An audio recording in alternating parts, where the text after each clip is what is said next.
Well, good afternoon, everyone. It's very good to be back in the Washington Foreign Press Center. It's been a few months, I guess, but happy to be here. There's a couple things at the top. As you know, first of all, we recently completed, just last week, I'd say a productive, high-level week of diplomacy at the UN General Assembly's 71st session. Some of the highlights, I think we saw some important progress on a number of fronts. First of all, the humanitarian response to the global refugee crisis, which President Obama highlighted during his speeches to the General Assembly and during the Leaders Summit on refugees, and Secretary Kerry highlighted as well when he delivered the U.S. national statement at the UN Summit for Refugees and Migration, or Migrants rather, on September 19th. Also, peace and security with regard to meetings that were held on Yemen, on the Comprehensive Nuclear Test Ban Treaty, on the demining initiative in Colombia, as well as several meetings that were held on the ongoing conflict on Syria, and I'll have a little bit more on that just a bit. And finally, on combating violent extremism, which was the focus of our engagements with the G7, as well as the Global Counterterrorism Forum. We also saw ongoing progress in combating climate change, both toward reaching the threshold for the Paris Agreement to enter into force this year, and toward an ambitious HFC amendment to the Montreal Protocol ahead of the meeting in Kigali, which will be next month, almost in October. You may have also seen earlier this week, Secretary Kerry was in Colombia, where he led the United States delegation at the signing of the final peace accord between the government of Colombia and the Revolutionary Armed Forces of Colombia, otherwise known as the FARC, which ended over 50 years of conflict. This was the hemisphere's longest war. The United States has supported this process with the Peace Colombia initiative, consisting of three pillars. First, security, including counter-narcotics and the reintegration of former fighters. Second, expanding state presence in public institutions. And then thirdly, justice and other assistance for the victims of this long and difficult conflict. We congratulate the people of Colombia on reaching this historic agreement. And then also just wanted to call your attention to the fact that Secretary Kerry gave what I would say was a very impassioned speech earlier today on the Trans-Pacific Partnership and its critical importance to U.S. national security and economic growth. And that was at the Woodrow Wilson Center. I recommend that all of you would give it a read, especially those among our Asian press who are among us today. As it lays out, I think, in very clear and very forceful terms what's at stake if we choose not to pass this landmark trade deal, and what it means for U.S. leadership in the Asia-Pacific region if we do so. I think it broke down what is in some ways a very complex economic or trade agreement in very real and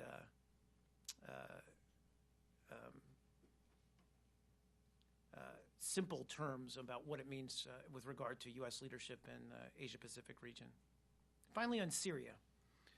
I mentioned, obviously, the numerous meetings held on Syria last week at the UN General Assembly, and I know that many of you are following developments there very closely, both last week and obviously these past several days.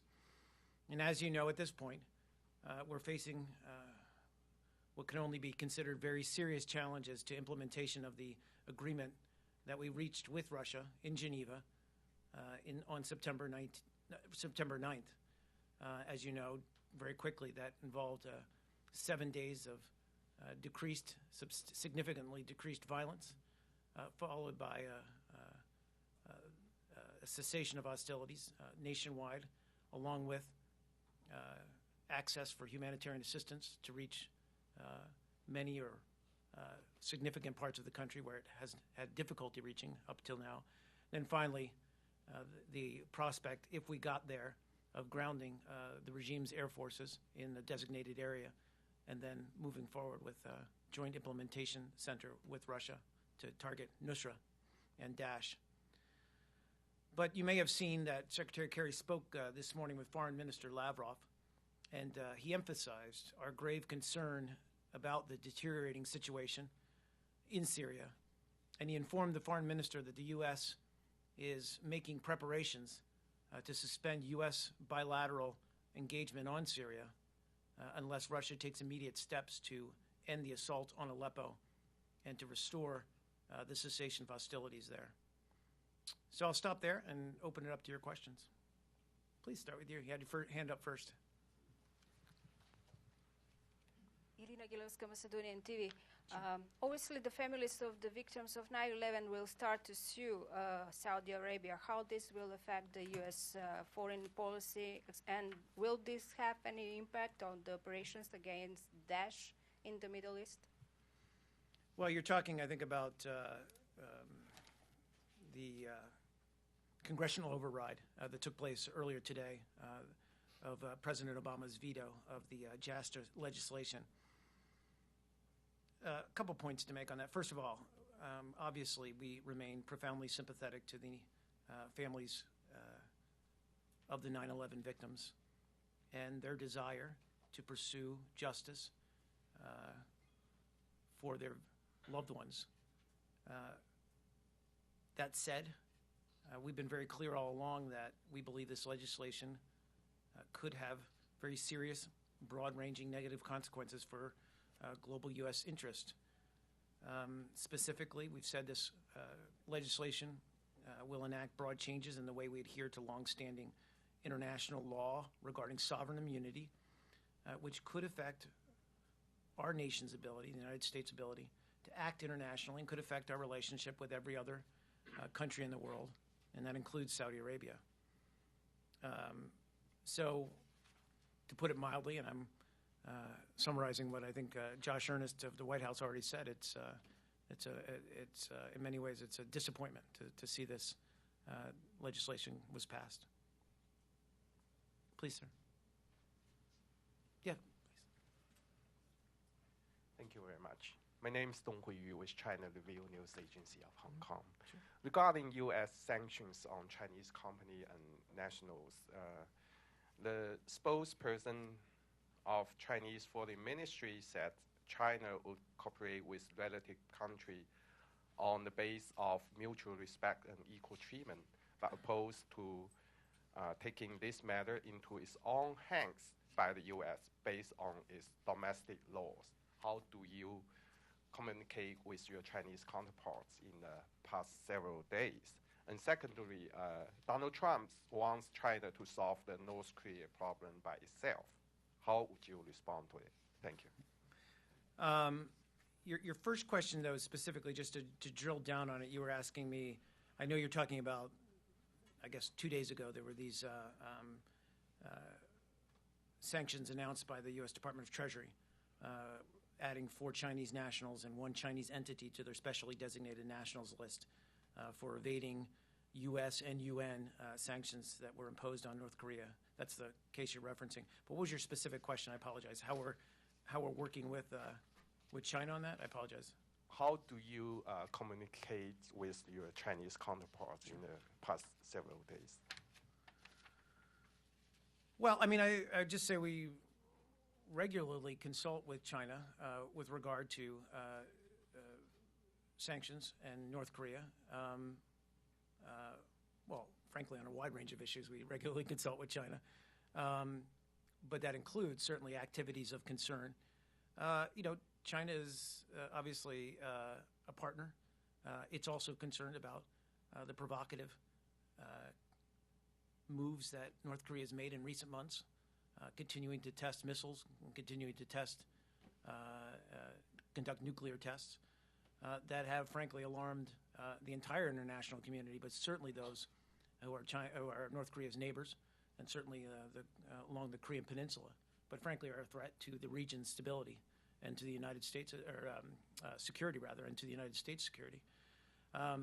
As you know, we did succeed in passing some of the most stringent sanctions through UN Security Council Resolution 2270 that we believe, if enforced, can really bring about or how I put it is that it can really put pressure on the North Korean government to come back to the table, to answer questions and try to resolve questions around its nuclear program. But as we always say about sanctions, the proof's in the pudding. They're only as strong as they are through implementation. And so what we've been working with China effectively, where we hope to be effective doing so, is on how do we make sure these sanctions are implemented to the fullest extent. And certainly we've talked about this before, and everyone knows that China has a certain amount of leverage over North Korea. They are its largest trading partner. So it's vital that we work closely with China in trying to make sure these sanctions have a bite. But certainly with regard to North Korea and with regard to this particular naming of sanctions against Chinese entities and Chinese individuals, we worked in cooperation with the Chinese government in doing so. I'd refer you to the Department of Treasury certainly to talk in greater detail about how that engagement took place or how that cooperation took place. But and your second question was about Donald Trump and China. You said asking China to play. Well, look, first of all, I'm going to separate out the question because I don't want to speak to the election, despite your questions to the contrary, because it's not my role. But I think what we're trying to do with regard to North Korea is work constructively with our partners and allies in the region. That includes, obviously, Korea, South Korea. It includes Japan. But obviously, it also includes, as I just said, China. China has, we believe, a certain amount of leverage over North Korea. And we'd like to see it, or influence, let me put it that way. And we'd like to see it use that influence as much as possible to convince North Korea to scale back on its provocative actions and to engage with the international community to answer the very serious concerns the international community has about its nuclear program. So we're continuing those conversations. We think we're of like mind with China and with our other partners in the region. Yeah, let's go to New York, please. Hi there, thanks for the briefing. James Reinl with Middle East Eye. On Syria, sure. This latest Russian-backed assault by Assad's forces on Aleppo, it could be a turning point in the war. This is the last major rebel-held stronghold in an urban area. You said that your response to the breakdown of the ceasefire is that America might suspend U.S. bilateral negotiations, which I think you must agree isn't a particularly strong line to be taking. Doesn't send a strong signal to Moscow or Damascus. I'm asking, have you guys basically given up being a serious player in Syria? And is that situation not going to change now until January 2017? Not at all, and I wouldn't characterize this in any way, shape, or form as a giving up with regard to our engagement on the Syria crisis. In fact, just yesterday we announced an additional $365 million that we're actually putting forward. We are the largest provider of humanitarian assistance to Syria and the crisis there, but we obviously just announced an additional 365 or $70 million in addition to that. But to speak specifically to your question about I think you're referring to the fact that I mentioned in my opening remarks, I would not say this is a giving up or a walking away from our very serious concern and very serious engagement about Syria. But I think we're also, and the Secretary Kerry has spoken to this, we're also at a point where we have to seriously question Russia's own intentions with regard to implementing what was agreed to in Geneva. Over the last several days, the assault, the airstrikes, by the way, on civilian targets, including hospitals and civilian areas, have been outrageous. And I think it's incumbent on us to say as much. And so we've made that clear to the Russian government that unless we see in the very near future some effort to put back in place a cessation of hostilities that's sustainable. And what Secretary Kerry hit on last week, unless we see measures taken to restore some credibility to this diplomatic process, and he spoke about some of those ideas last week in New York, then it's really gets to the point where it's futile to continue in this effort. That said, Secretary Kerry was also very clear in his role as this country's lead diplomat that it would be diplomatic malpractice, I think is the term he used, for him not to pursue, to the very last degree possible, a diplomatic solution, a political solution to what's happening in Syria. And I will say that as contentious as the ISSG, the International Syria Support Group meeting was last week in New York, and it was contentious, everyone in that room agreed that the best possible way forward, and frankly the only way forward, was this Geneva agreement. But time and time again, we've seen it break down along familiar lines. And, you know, as my colleague John Kirby just said in the State Department briefing, you know, we're not saying that the moderate opposition is not without blame here. But by and large, the preponderance of violations of the cessation of hostilities was on the part of the regime with Russia's backing. So I think we're at a point where we need to question seriously whether we can continue this process.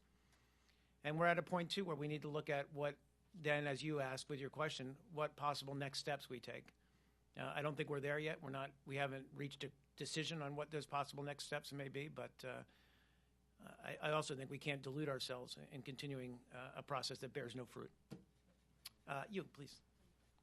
I'll get to the back, I promise. I'm calling up front. This is Lena Argyri, Greek Public TV. Yes. So Greece is planning to transfer a large number of refugees from the packed islands to the mainland because, as Greek officials say, some European countries do not even respond to the request for help. So my question is, how are you planning to help Greece and the refugees now that the winter is coming once again, Sure. and now that the situation in Syria is getting worse? Thank you. Well, I'd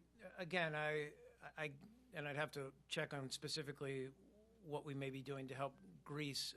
I know this is a huge issue. Obviously, we talked about it was a major issue. The worldwide, the global refugee crisis was a major issue and topic of conversation, and certainly one of President Obama's priorities at the UN General Assembly last week. But certainly, one of the biggest pieces of this, one of the biggest challenges is obviously, as Europe well knows, the refugees fleeing the conflict in Syria. And frankly, it all ties back together. So a couple of things I would say. One is really the main way to resolve this is to reach some kind of end to the conflict in Syria. We have a plan put forward to do that. Unfortunately, it is, to put it mildly, stalled right now. But we're trying to get this in place, trying to get it back up and running, because we know that if we can get a political negotiation in place that can lead to a peaceful political transition, then we can do what all these refugees desire, which we can return them home. But I think you're talking about a larger challenge for many of the countries in Europe, and certainly Greece, which has faced this challenge of the influx of refugees. I know that Europe is looking at different solutions, and I know that many of the regions in the country, not just Greece, or the region rather, but Jordan, many of the countries that border on Syria have been dealing with an influx of refugees and doing, frankly, stellar work to accommodate these people who, as we all know, are victims of the conflict, many of them. And we've done our own effort by increasing the number of Syrian refugees that we brought into the United States this year. In some ways, you could argue it's a drop in the bucket considering the number, but we did significantly increase the number of refugees that Syrian refugees that have been brought into the United States. But I think we're all looking at this, and it was really the intent of President Obama's message. One of his main core messages last week is the world needs to look at the refugee crisis writ large, and certainly focused on the humanitarian situation in Syria, and do more to help and come up with new approaches on how to deal with the influx of refugees. And certainly, as I said, Greece and Europe are feeling that. Please, sir.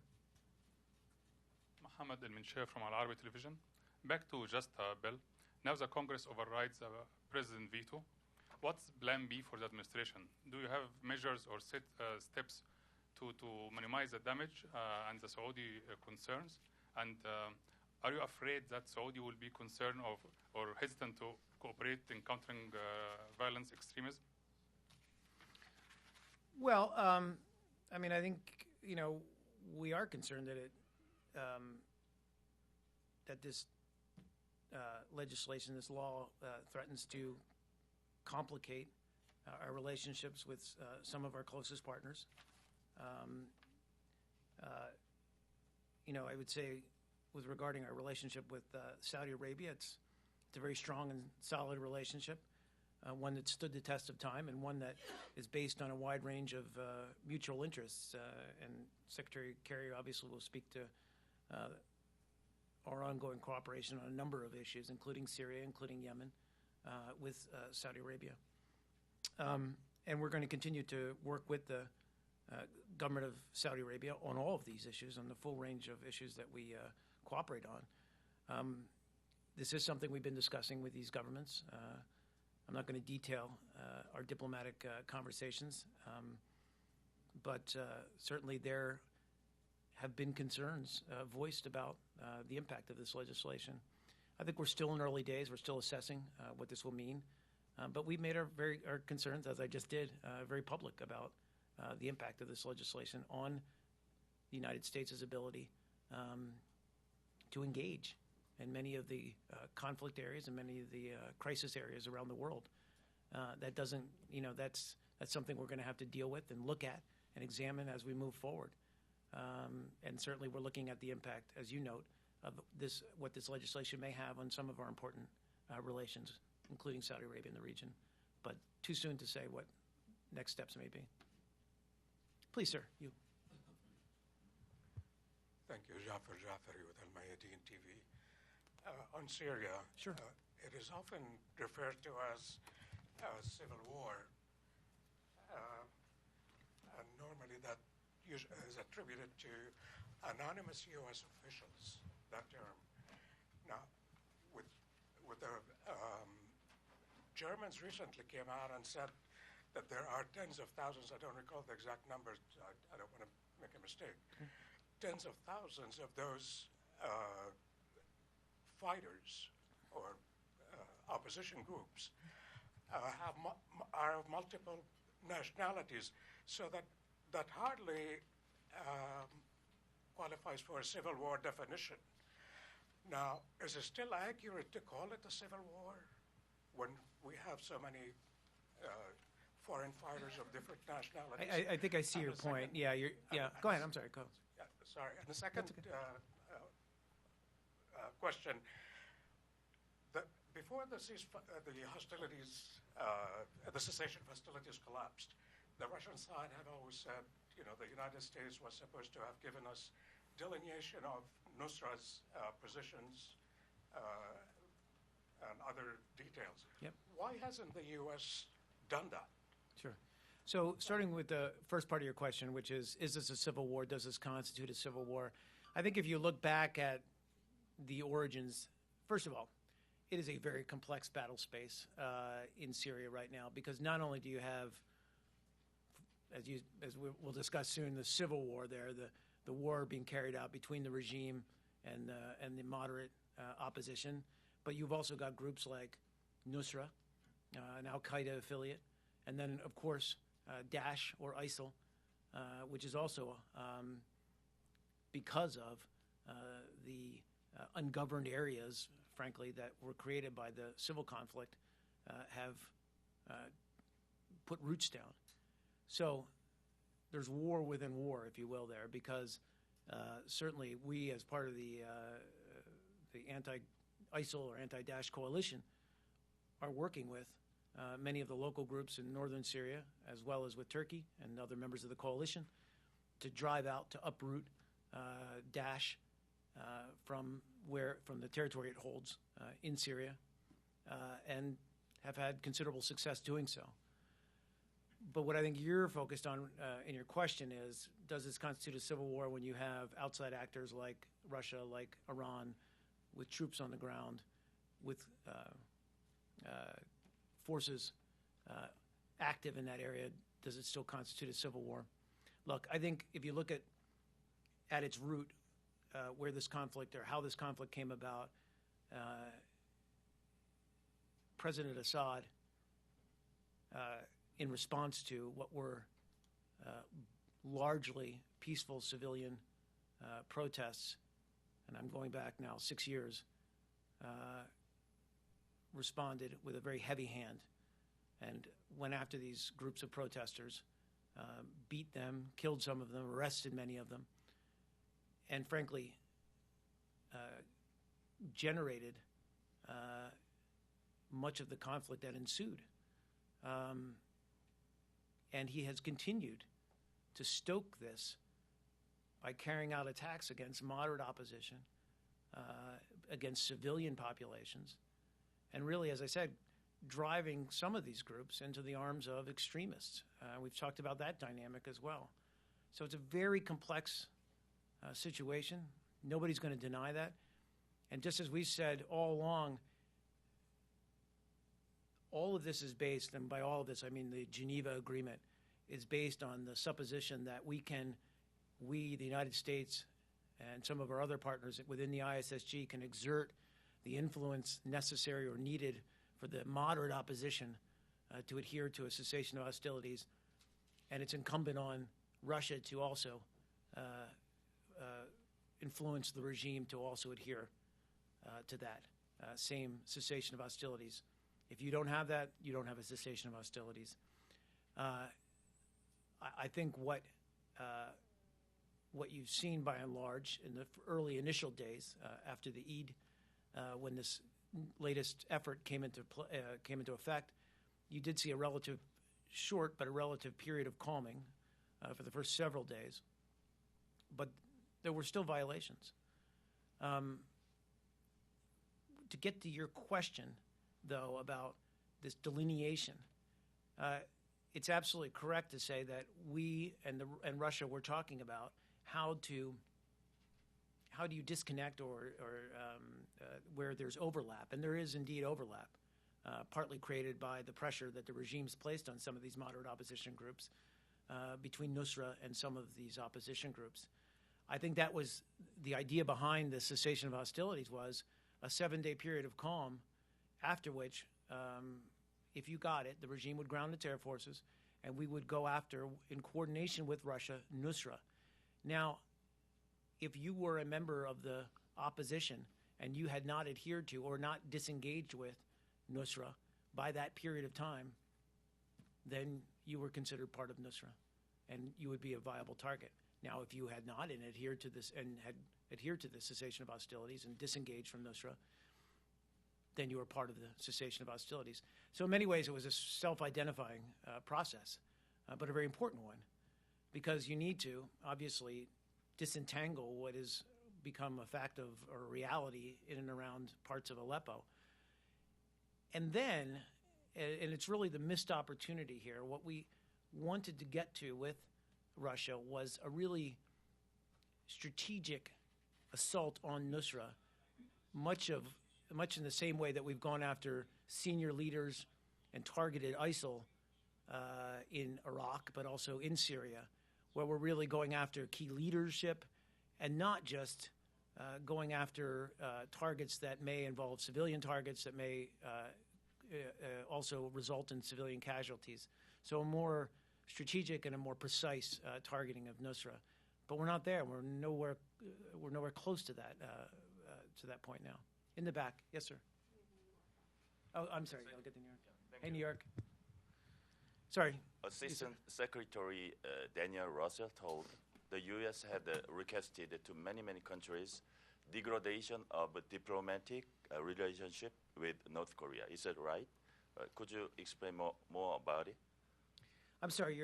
You just said that Assistant Secretary Danny Russell's. I just want to make sure I heard the question clearly. He told that the U.S. had requested the degradation of diplomatic relationship with North Korea. Had requested the degradation of diplomatic relations with North Korea. Yeah, is that right? I'm not aware of those remarks. I'm not sure where he made them. Is this? Can you give me a little bit more context? Yeah. Asia Pacific Asia Pacific hearing committee. yesterday. Yeah. Look, I mean, certainly Secretary Russell's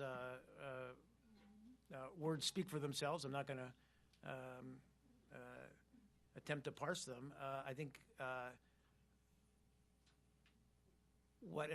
apologize, I haven't seen the exact transcript, but what I think he may be referring to is the fact that, and certainly the Korean foreign minister raised this last week, is in response to North Korea's ongoing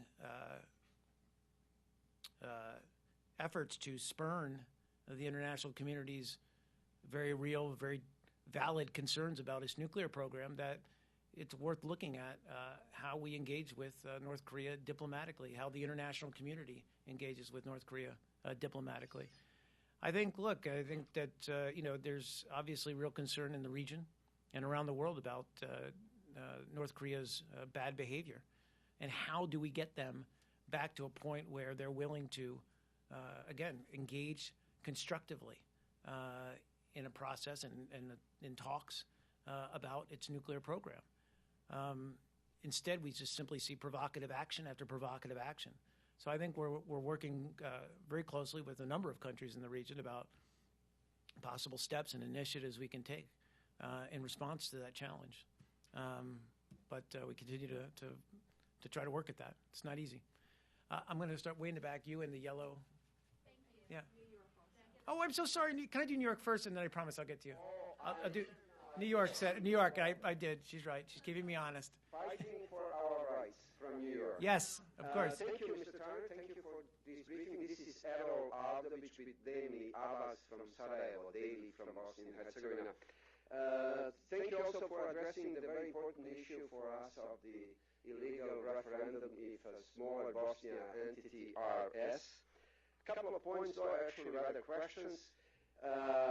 When you said that you are condemning this obviously unconstitutional referendum, does that mean that you encourage more tough action of the domestic judiciary, BH domestic judiciary, especially in the today's light of suspension of chief prosecutor of Bosnia and Herzegovina? And separately, will the U.S. push or undertake any sanctions against RS or, for example, freeze assets or those responsible, or put travel ban or blacklist Mr. Milorad Dodik and those surrounding him on this? What can you tell actually in regard of those who are very concerned that somehow Bosnia is neglected on account of their neighbors like Serbia, which keep all the lights from European Union and the U.S. Thank you. Sure. Well, I certainly don't want to, in response to your very detailed question, but you did mention the threat of sanctions or possible sanctions. Look, we're not there yet, obviously. That's not something we're considering at this point in time. I think that, and I know you're talking about this September 25th referendum is what you're referring to. Is that correct? Yeah. So a couple points to make. One is we think that the referendum proceeded in a manner that was in direct contravention of the Constitutional Court order to suspend the referendum. And frankly, the Constitutional Court, as we said, is an integral part of the Dayton Peace Agreement, and its findings should be binding and respected. And so respect for rule of law by all parties in Bosnia and Herzegovina is critical to the democratic process there. And if you lose that functioning legal framework and, frankly, the stability that it brings, then it is impossible to address many of the other political and economic challenges that the country faces. Of course, holidays and celebrations are important to any culture and any society. But rather than proceeding with constitutional referendums or an unconstitutional referendum, leaders should be working to resolve differences in the interests of all the citizens there. So we believe the referendum was a waste.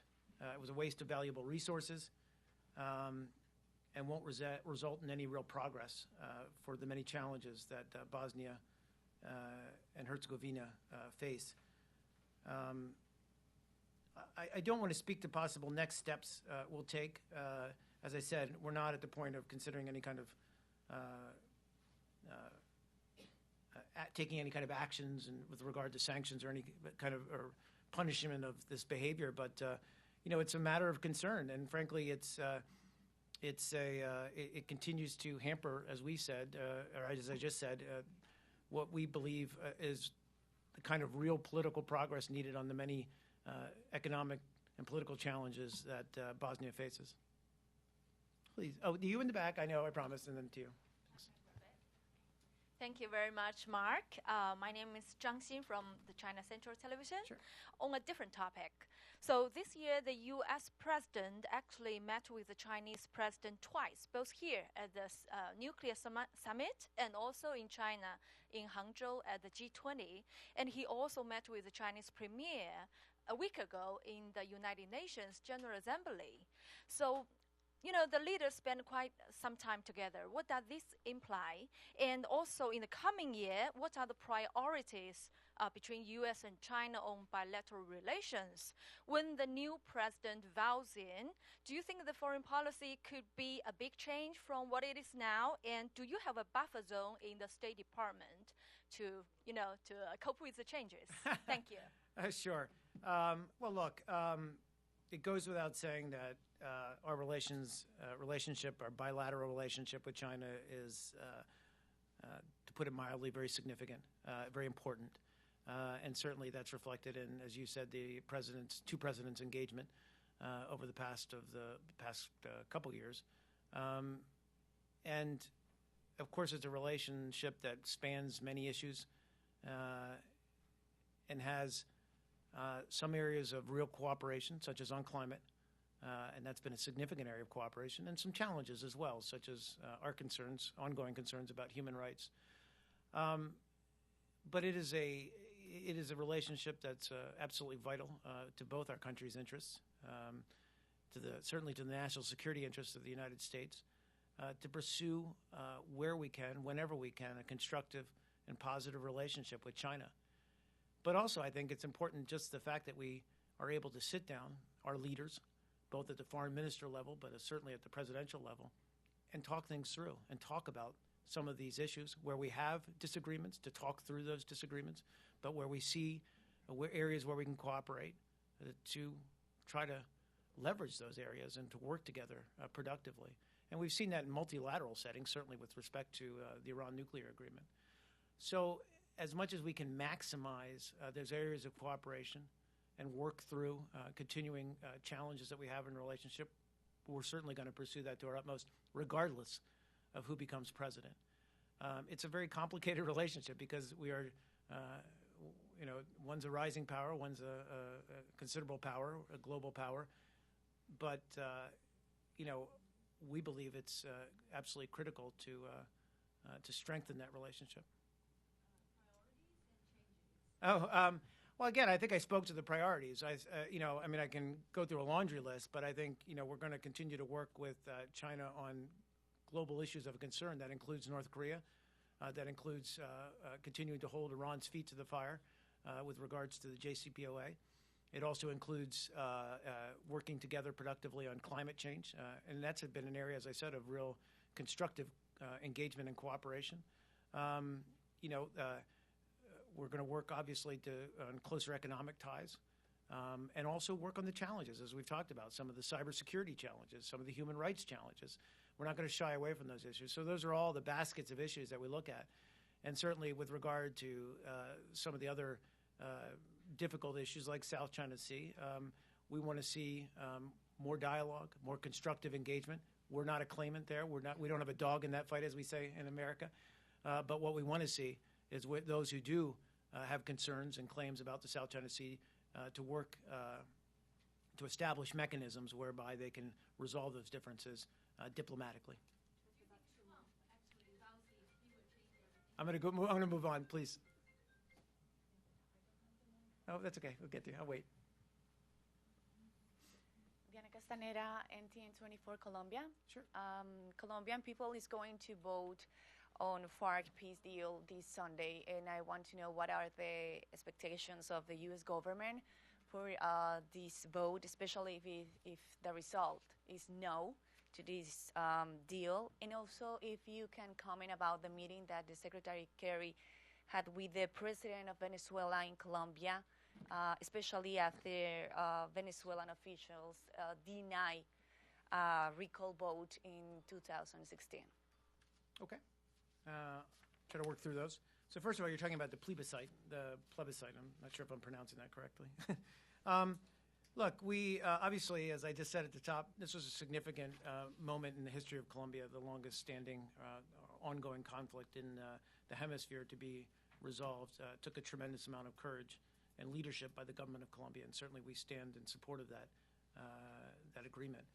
But ultimately, the outcome of any plebiscite on the peace accords is for the Colombian people to decide. We're also, as you probably can guess, strong believers in the democratic process. So while we are clear about what we believe is the right way forward for Colombia, we certainly leave it to the Colombian people to reach that conclusion on their own through the democratic process. But again, we believe the time has come for peace. And again, this was, as I just said, this was an initiative that took a tremendous amount of courage and hard work by people on all sides of the conflict. So we'd like to see it succeed going forward. And you asked about Venezuela, and I think we issued a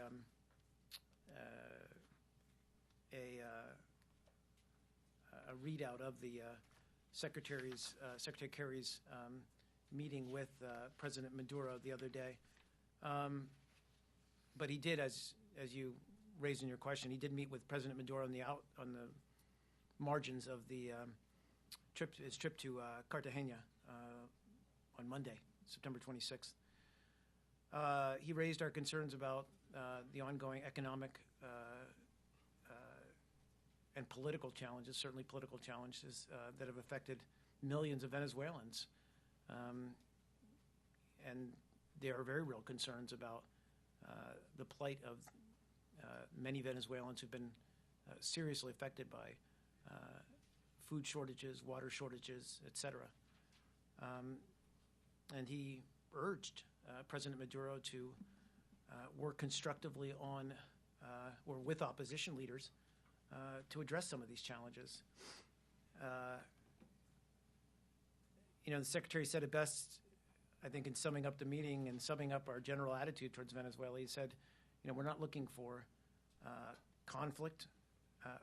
What we're looking for is a way to work towards a solution that works for the people of Venezuela. And that's always going to be our priority going forward. Sure. Right in the back, please. Oh, we have one more, and then we'll take one more from New York. I'm sorry. I'm ignoring New York. I was there too much last week. I'm sorry, I'll get to it. I apologize. I'm not. You and then. Thank you, Mark. This is Heba Al-Qudsi from Sharq Al-Awsat newspaper. I have a question on Syria again. Of course.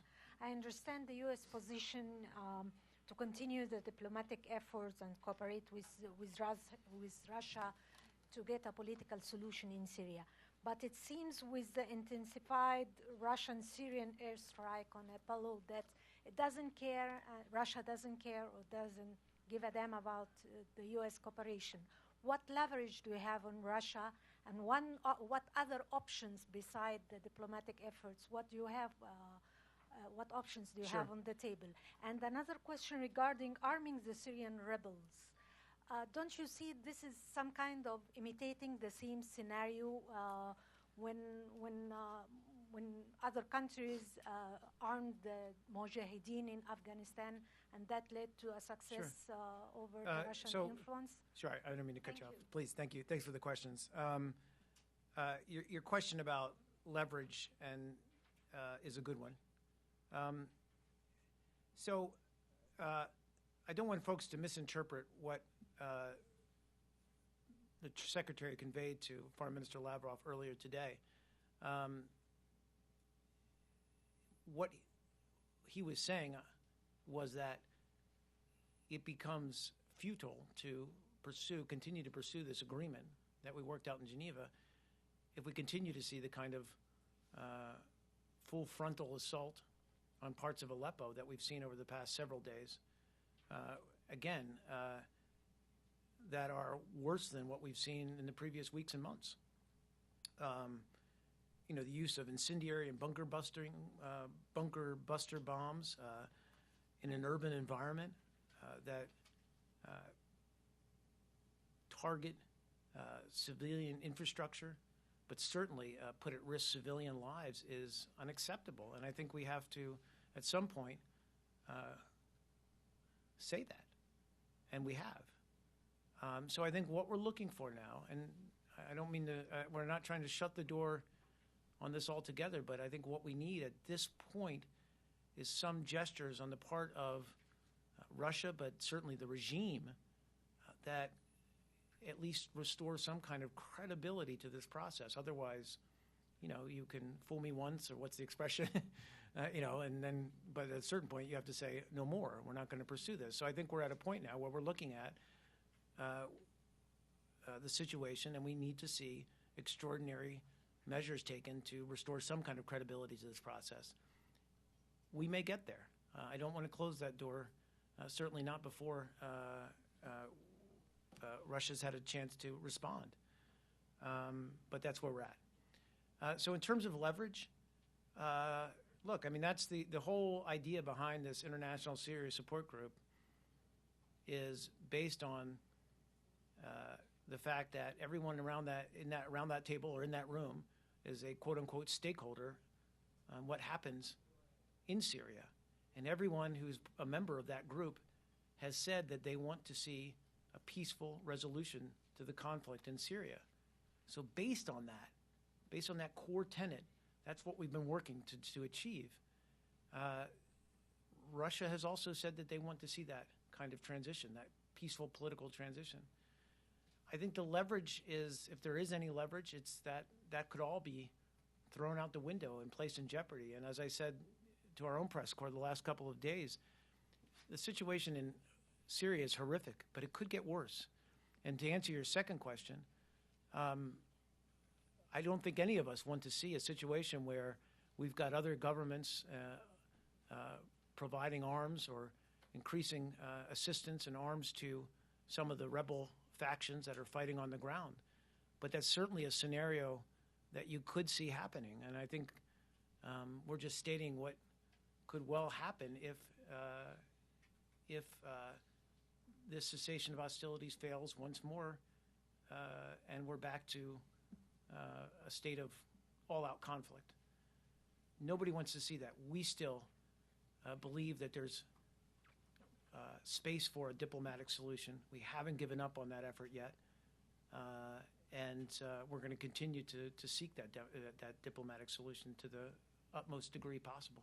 You said it may happen that arming the rebels may happen. I'm talking about, and again, I'm not, certainly this is not something the U.S. is considering, but what I'm saying is other governments, I mean, Secretary Kerry said as much, we can't predict what other governments may do if there's a return to all-out conflict. Did I lose my New York person?